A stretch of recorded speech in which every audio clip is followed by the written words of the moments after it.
వాళ్ళ నాయకత్వంలోనే పార్టీ ఉంది కనుక.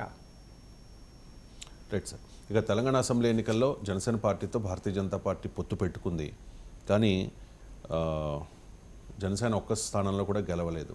ఆంధ్రప్రదేశ్లో 100% స్ట్రైక్ రేట్ సాధించిన తర్వాత మళ్ళీ తెలంగాణలో కూడా పొత్తు పెట్టుకునే విధంగా భారతీయ జనతా పార్టీ నాయకులు ఆలోచిస్తున్నట్టుగా సమాచారం సార్. కేంద్ర మంత్రి బండి సంజయ్ కూడా ఇదే విషయం మీద క్లారిటీ ఇచ్చే ప్రయత్నం చేశారు. జనసేనతో పొత్తుపై పార్టీ నాయకత్వం నిర్ణయం తీసుకుంటుంది, వాళ్ళ నిర్ణయానికి అనుగుణంగా మేము వెళతాము అని చెప్పేసి. కానీ పార్టీ నాయకత్వం ఏ నిర్ణయం తీసుకుంటూ చెప్పలేదు కదా. అదే సార్, అంటే ఆయన ఏమి పొత్తు పెట్టుకుంటామని చెప్పలేదు, పెట్టుకోలేదని చెప్పలేదు.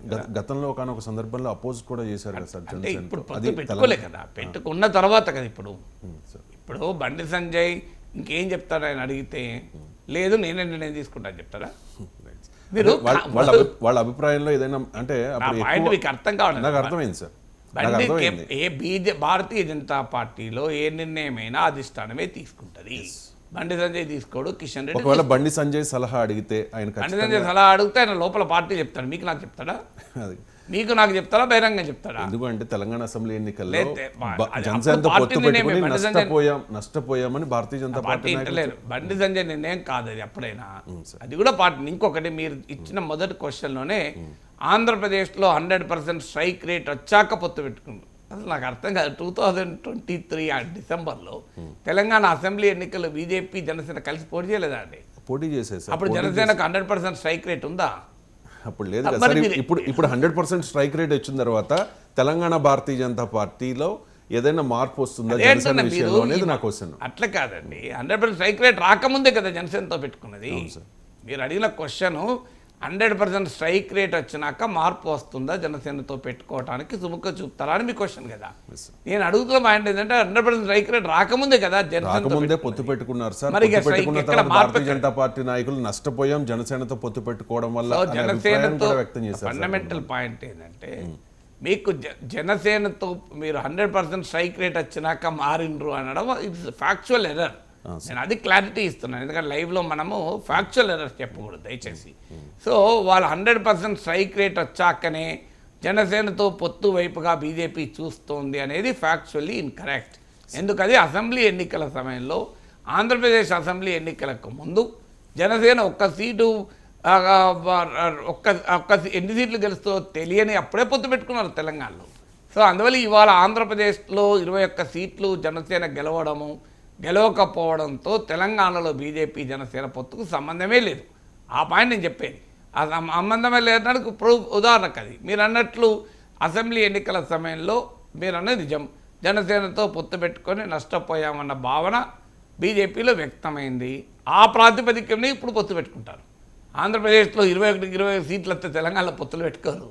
అట్లాంటి ఆంధ్రప్రదేశ్లో 21 సీట్లు వచ్చిన జనసేనతో పొత్తు పెట్టుకో 100% స్ట్రైక్ రేట్ పొత్తు పెట్టుకోవాలంటే 144లో 136 సీట్లు టీడీపీతో పెట్టుకోవాలి కదా మొదలు. అంటే 144 సీట్లకు పోటీ చేసి 135 గెలుచుకున్న టీడీపీతో పొత్తు పెట్టుకోవడానికి అది ప్రాతిపదిక కాదు ఆంధ్రప్రదేశ్ రిజల్ట్. 21 సీట్లతో గెలుచుకున్న పవన్ కళ్యాణ్కు మాత్రం జనసేనతో పొత్తు పెట్టుకోవడానికి ఆంధ్రప్రదేశ్ ఎన్నికల ప్రాతిపదిక అవుతుందా? ఆంధ్రప్రదేశ్ ఫలితాలే ప్రాతిపదిక అయితే ముందు బీజేపీ పెట్టుకోవాల్సిన టీడీపీతో కదా, జనసేనతో కాదు కదా. అందువల్ల ఆంధ్రప్రదేశ్ ఫలితాలకు తెలంగాణలో పొత్తుకు సంబంధం లేదు. ఇది గతంలో లేదు, ఇప్పుడు లేదు. ఇప్పుడు మీరు ఆంధ్రప్రదేశ్లో ఉదాహరణకు బీజేపీ జనసేన కలిసి పోటీ చేసే అసెంబ్లీ ఎన్నికలు తెలంగాణ, అప్పుడు టీడీపీతో పెట్టుకోలే కదా. అఫ్కోర్స్ టీడీపీతో అప్పటికి ఆంధ్రప్రదేశ్లో కూడా పెట్టుకున్నా కూడా పెట్టుకోరు.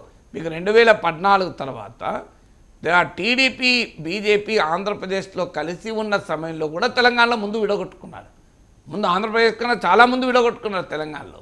అందువల్ల తెలంగాణలో బీజేపీ జనసేన పొత్తు తెలంగాణ రాజకీయాలపైనే ఆధారపడి ఉంటాయి.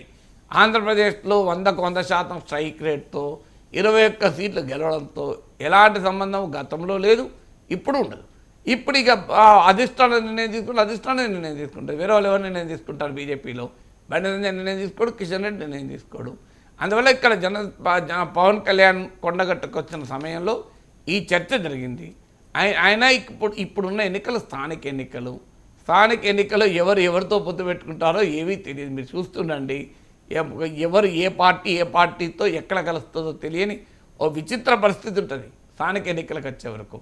సో జిహెచ్ఎంసీ ఎన్నికల్లో మరి బీజేపీ జనసేనతో కలుస్తుందా, ఇతర చోట్ల కలుస్తుందా అనేది తెలంగాణలో జనసేనకు ఎంత బలం ఉన్నది, జనసేనతో కలవడం వల్ల పవన్ ఆంధ్ర ప్రాంత నాయకులతో కలిసామన్న విమర్శలు వస్తాయా, ఇవన్నీ ఫ్యాక్టర్స్ను దృష్టిలో పెట్టుకొని ఆ నిర్ణయం తీసుకుంటారు. Right sir, thank you so much sir. చాలా అంశాలకు సంబంధించి సమగ్రంగా విశ్లేషణ అందించినందుకు. ఇది ఇవాల్టి నమస్తే నాగేశ్వర్. మళ్ళీ రేపు కలుద్దాం. చూస్తూ